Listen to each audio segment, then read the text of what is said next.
এই মুদ্রা। এবারে ভাবুন, এটাই আমাদের জীবন, জীবনের সুখ আর দুঃখ। এই মুদ্রার, এই জীবনের দুটি দিক। কিন্তু যখনই আমরা ঈশ্বরের কাছে প্রার্থনা করি তখনই আমরা সুখ চাই, আর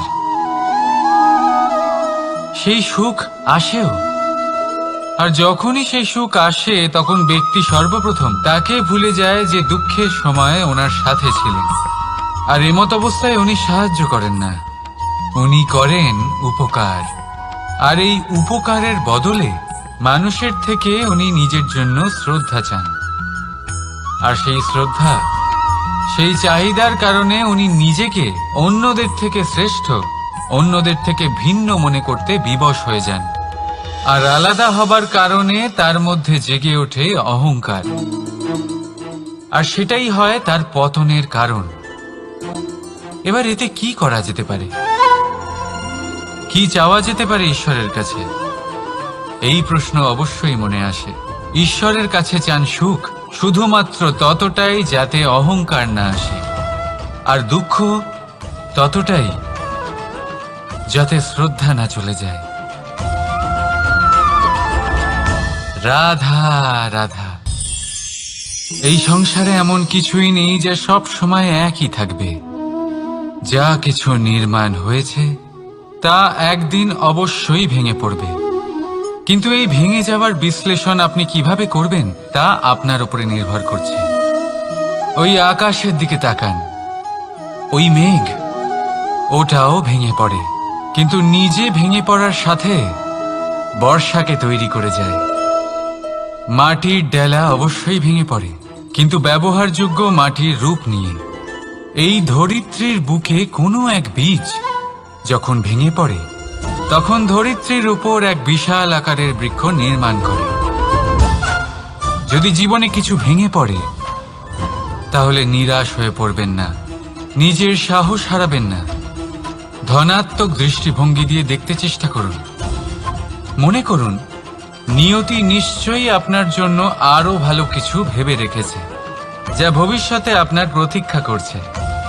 ধনাত্মক চিন্তা ভাবনা করতে থাকুন, তারপর দেখবেন শ্রেষ্ঠ রচনা নিজেই তৈরি হবে। রাধা রাধা। চলতে থাকা, থেমে যাওয়া, বিশ্রাম নেওয়া, তারপর দম নিয়ে পুনরায় দাঁড়িয়ে পড়া, আর তারপর আবার সেই পথ চলা। এটা জীবনের অভিন্ন এক অঙ্গ, এটার থেকে আপনি পালাতে পারবেন না। কিন্তু এই অঙ্গকে আপনি নিজের জীবনে কিভাবে প্রয়োগ করবেন, কিভাবে তাকে কাজে লাগাবেন, সেই সিদ্ধান্ত আপনাকে নিতে হবে।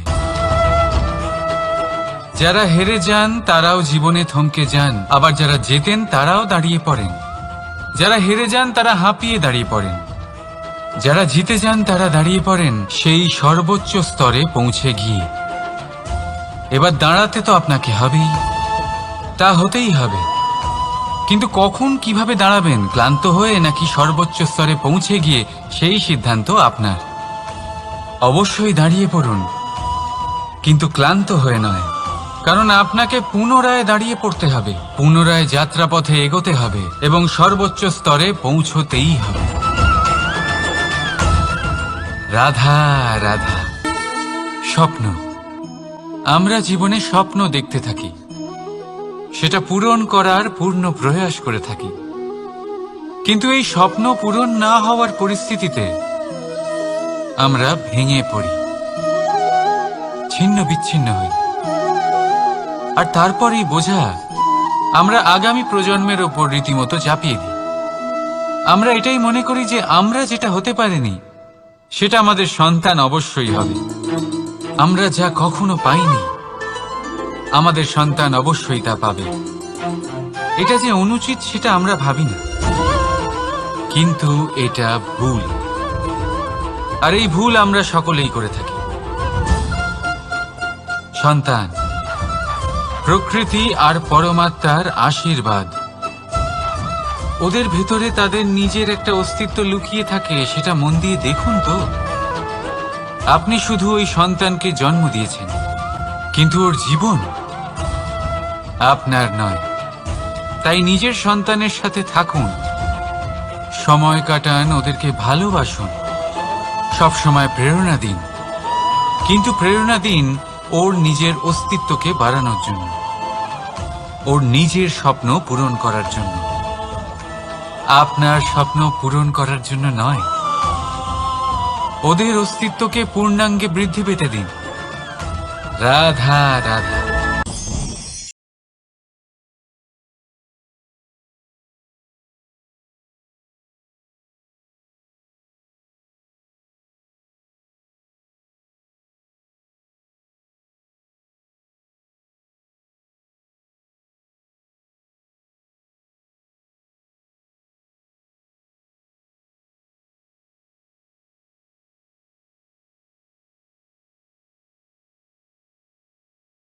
কিন্তু প্রয়োজন হলে আগুন অবশ্যই নেভাতে পারে।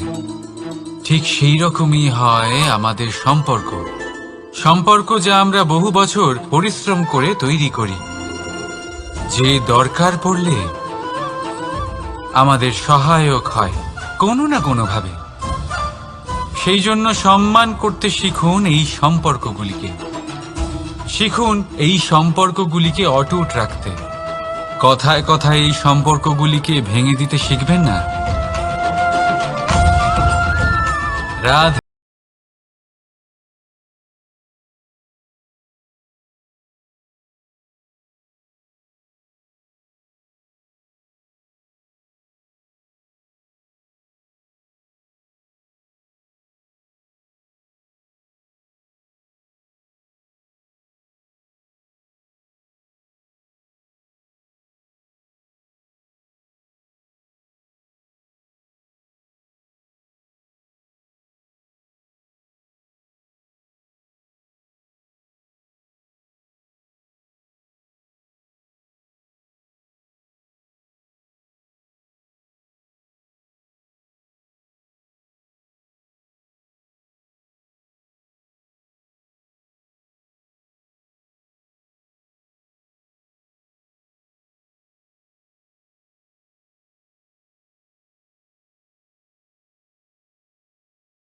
বিষাক্ত পেটের মধ্যে যাওয়া এই বিষ শুধুমাত্র একটি মানুষের মৃত্যুর কারণ হয়, কেবল একটি। কিন্তু কানের মধ্যে ঢালা এই বিষ একাধিক সম্পর্কের নাশ করতে পারে। আর এটাতে সেই ব্যক্তির ভুল নেই যে আপনার কানে বিষ ভরেছে, আপনি তাকে দোষ দিতে পারেন না। এখানে দোষ আপনার নিজের, যে এই বিষকে আপনি নিজের উপরে প্রভাব ফেলতে দিয়েছেন, এই বিষকে সুযোগ দিয়েছেন আপনার ক্ষতি করতে। এটা আপনার ভুল। সেই জন্য কুমন্ত্রণায় কখনো কান দেবেন না। আপনার মনে ভালোবাসার দৃঢ়তা জাগিয়ে তুলুন আর নষ্ট করে দিন এই সংসারের সমস্ত বিষের প্রভাবকে। রাধা।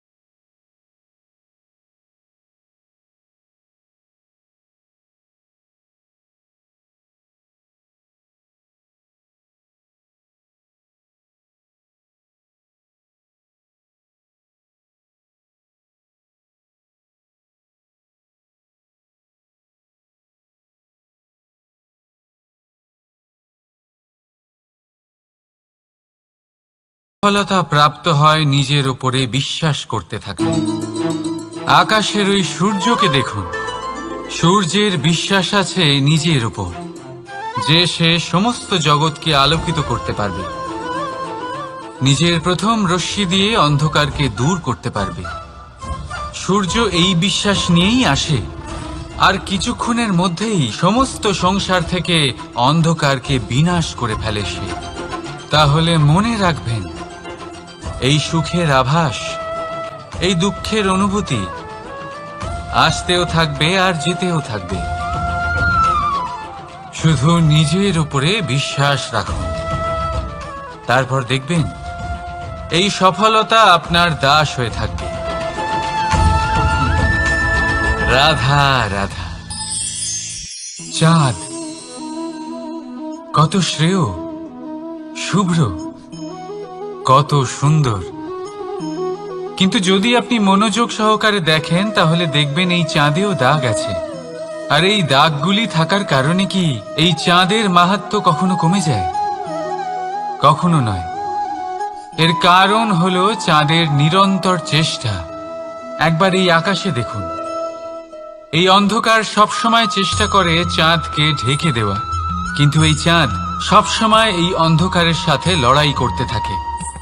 অমাবস্যা থেকে শুরু করে চাঁদের এই যাত্রা পূর্ণিমা অবধি পৌঁছেই যায়। আর তাই এই চাঁদের পুজো করা হয়, এই কারণে এই চাঁদকে মাহাত্ম্য দেওয়া হয়।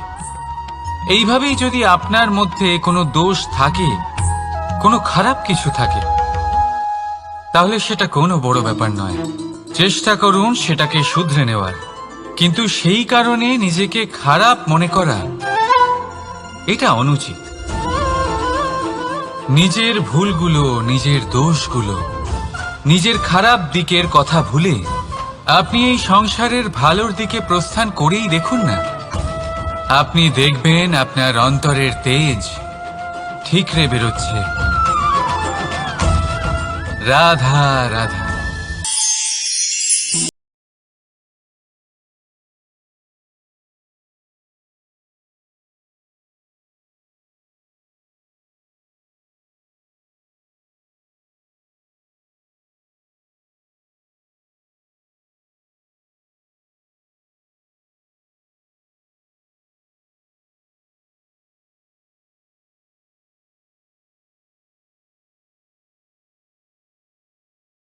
বানানোর জন্য মাটি সংগ্রহ করতে পটু, কেউ ঢিপি বানাতে পটু, কেউ খাবার খোঁজায় পটু, আবার কেউ সেই খাবার আনায় পটু।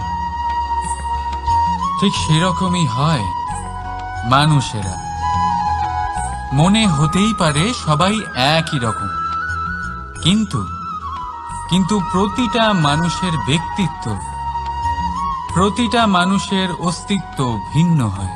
আর সত্যি কথা বলতে কি, প্রতিটা মানুষের ভিন্নতাই আমাদের প্রগতির দিকে নিয়ে যায়। ভাবুন, যদি আপনাকে কারোর সাথে হাত মিলিয়ে চলতে হয়, তাহলে আপনাকে আপনার সোজা হাত তার উল্টো হাতে ধরে এগোতে হবে। এটাই সৃষ্টিকর্তার সৃষ্টির নিয়ম। ভিন্নতা, এই ভিন্নতাকে আশীর্বাদ ভেবে চলুন, এতে কোনো খারাপ নেই। রাধা রাধা। দাদা আমাকে বহুবার জিজ্ঞেস করেন যে কানাই, তুমি রাধার সাথে এই সংসারকে প্রেম শেখাতে এসেছো, তাহলে কেন তুমি রাধাকে এত বিরক্ত করো? কেন ও তোমাকে বিরক্ত করে? কেন এই ঝগড়াঝাটি হয়?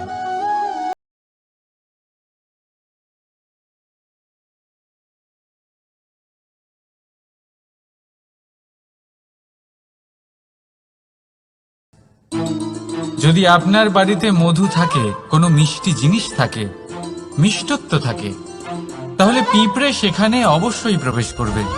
ঠিক এইরকমই হয় আমাদের সম্পর্ক। এর মধ্যে ছোটখাটো ঝগড়াঝাটি, টানা পড়েন, রাগ করা, মন ভাঙানো, এই সব তো চলতেই থাকে। বিশেষ করে সেই সম্পর্কগুলিতে যেখানে মিষ্টত্ব আছে। মনে রাখবেন, যেই সম্পর্কে কোনো খুনসুটি নেই, রাগ করা, মান ভাঙানো নেই, কোনো ছোটখাটো ঝগড়াঝাটি নেই, সেই সম্পর্ক শুধুমাত্র মস্তিষ্ক দিয়ে পালন করা হচ্ছে, মন থেকে নয়। তাই মন থেকে ভালোবাসতে শিখুন। আর এই ছোটখাটো ঝগড়াঝাটির, এই অম্ল মধুর খুনসুটির আনন্দ উপভোগ করুন, কারণ এতেও ভালোবাসা আছে। রাধা রাধা। এই পুস্তক বড়ই কাজের জিনিস।